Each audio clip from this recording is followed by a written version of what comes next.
What's going on, you guys? Welcome up back to the channel. Now, it's a new month, so that means we got a new Boruto chapter to cover.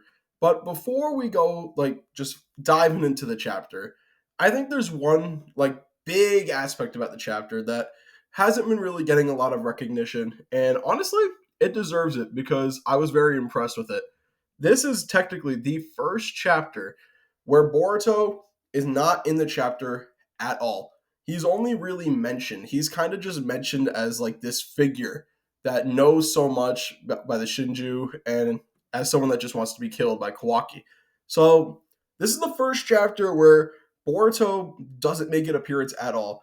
So the real test that it had was, can it stand up on its own without Boruto being present in the story? And honestly, this chapter did it. Like, this was their first real test on that, and from everything I saw at this chapter, they succeeded, in my opinion. Like, this is one of my favorite chapters, just because we can see the plot now starting to move, everything's starting to take shape with this arc, and I'm really digging it. Like, if we can have more chapters like this, it doesn't matter if Boruto has to take a backseat in the story. Like, he now has a supporting cast that can lead it on its own. He doesn't need to be like the main focal point in the story. Like, they did this like a little bit during the Himawari section of the first arc, where she kind of took control of the story for a little bit when Boruto had to rest up from the karma. So Boruto was out of commission for a little bit, but you could still see him in some of the chapters. But this was the first chapter where Boruto is just not in the story or not in the chapter at all. He's only mentioned. And I thought that was actually ingenious. I like that a lot. But moving on from that, one thing that I really dug about this chapter is, once again, the Shinju are proving to be a very capable threat in the story, right? Like, at first, I thought Ryu was just cringe as hell. I did not give a shit about Ryu when he was first introduced. All I really cared about him was that he was a clone of Shinji, and I wanted to see what he was like. But I thought he was cringe for a little bit. I thought he was like a weird character. I didn't really think he was going to have much impact in the story.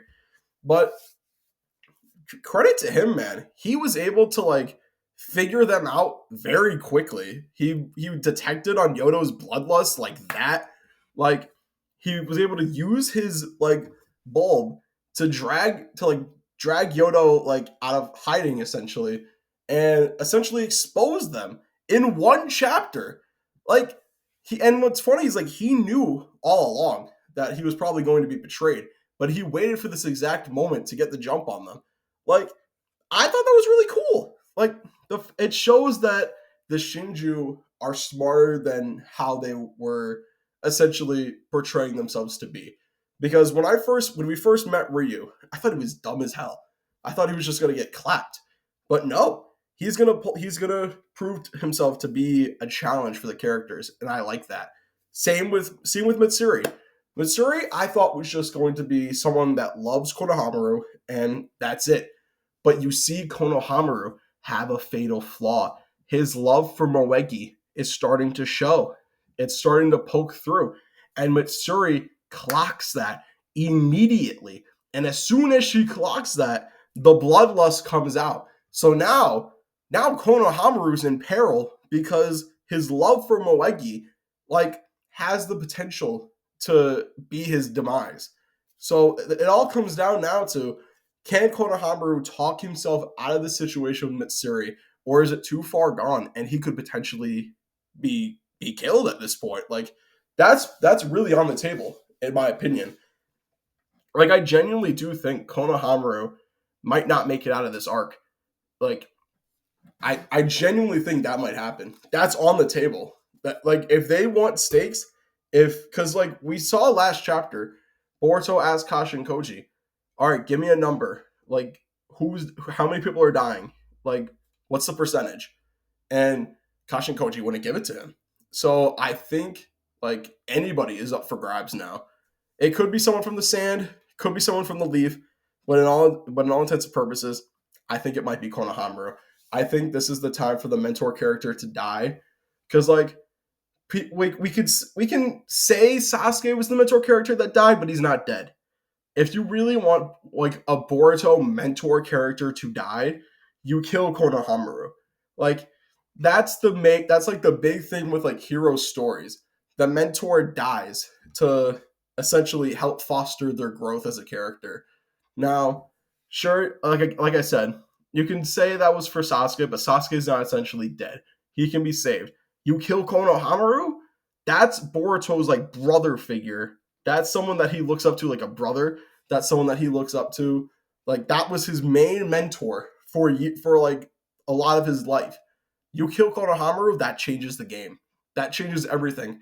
That changes so much in the story. That changes the infrastructure of the story. You kill Konohamaru, a lot of things like fall into place. And I'm genuinely curious to see what happens next in terms of like what happens on the Shinju front. Because they have a lot that they can explore there. And like I said, man, February is just can't come soon enough for me. But the main thing that I really want to talk about is Kawaki. Now, Boruto may not be in the chapter, but Kawaki really picked up Boruto's slack.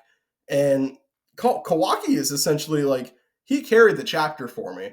Now, sure, Kawaki did get like shut down by Amado, similar to Code, but I don't know, man. Kawaki is just moving different now.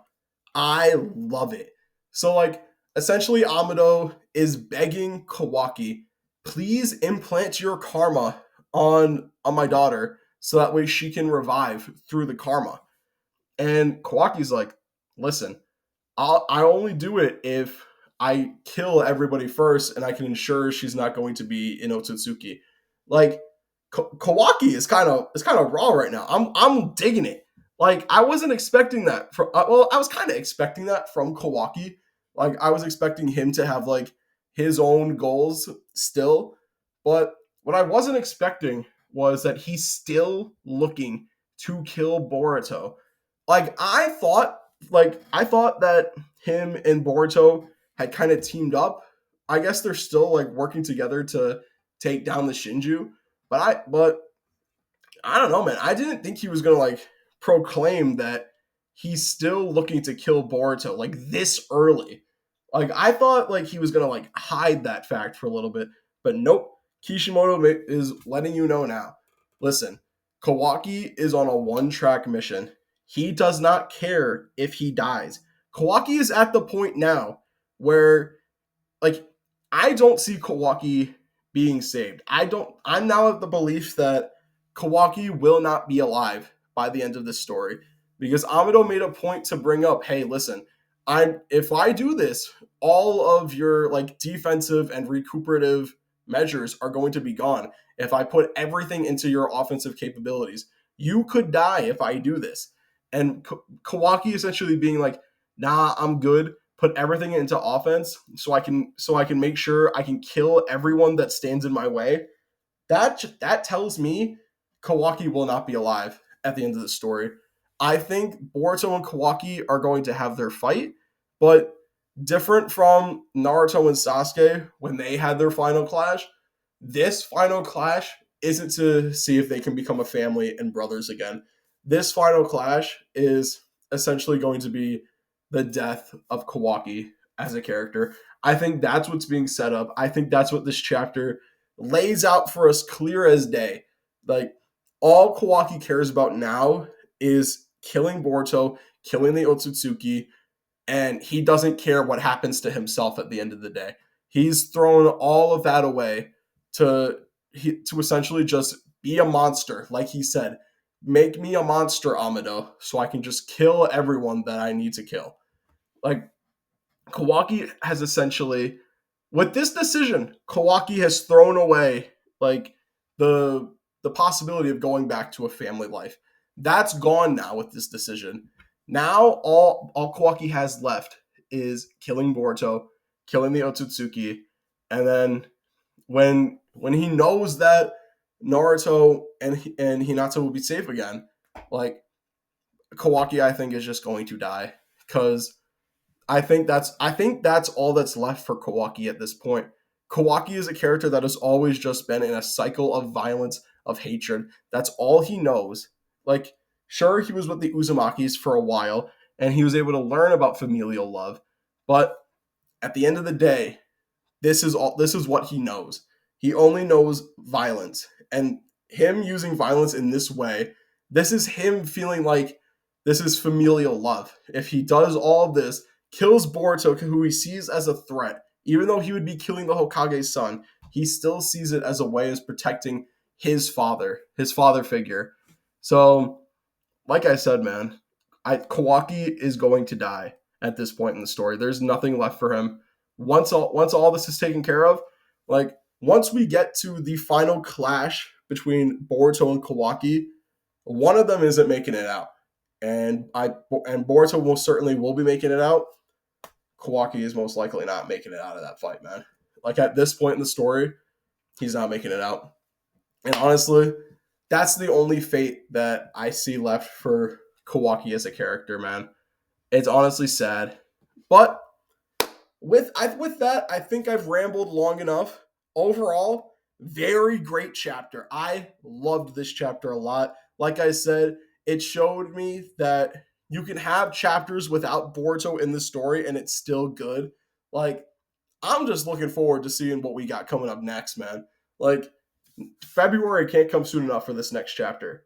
But let me know what you guys think. How did you guys feel about this chapter? Did you like it? Did you hate it? Let me know. Like, comment, subscribe. And as always, I'm going to talk to you guys next time. Bye.